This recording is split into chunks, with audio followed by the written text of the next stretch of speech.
Good morning, good afternoon, and good evening sa lahat naman nakakapanood. Welcome to my YouTube channel, Rosin L. Martinez, Darna Online Marketing and Vlogs.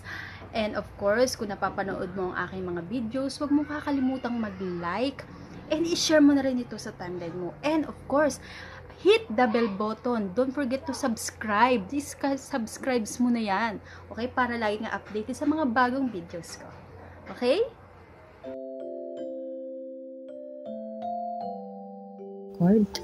Hello, kamusta kayong lahat? Naku, alam nyo ba, may ikukwento ko sa inyo at talagang ito hindi ko pwedeng palagpasin. Ito yung nangyari noong December 26, 2023, and of course yung family ko is na-reunited. Of course, lalo na yung ate ko, nakasama ko at mga kapatid ko. So, ayan, masaya kami ng December 26, namasyal kami, usap-usap, gala, lakad-lakad dito sa Dasma Park, dito sa Kadiwa Park. Napakaganda po dyan, libreng-libre po dyan. So after namin na magbanding, usap, punta kami ng Kenny Rogers. Naku, nanlibre ang ate ko. Once in a lifetime lang mangyari na mabuo kami at magkakasama kami. At ang kulang na lang namin na isa naming kapatid at saka yung dalawang lalaki. So ayan, happy naman na magkakasama kami, ang Martinez family.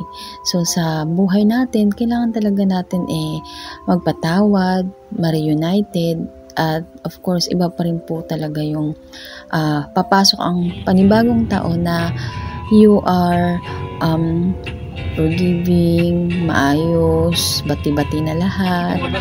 Kasi gusto ko din po talaga na ang pamilya ko, Martinez family, ay talagang magkakasama kami at unti-unti na po na naging maayos sa mga buhay ng bawat isa sa aming magkakapatid. Siyempre masaya po ang mother ko, ang nanay ko, pag nakikita na nagiging maayos ang buhay ng bawat isa na pamilya namin. Naku, dito po pumunta kayo sa Dasmariñas, sa Kadiwa. Napakaganda po, lalo na sa gabi. Ayan po, makikita nyo po, daming Christmas light. Ang sarap gumala dyan. Dahil ng mga gabi na yan is time to celebrate holidays. Wala nang pasok. Siyempre, nandoon yung kahit saan ka gumala, lalo na pag may sasakyan ka na. Happy family! Family Bisot TV.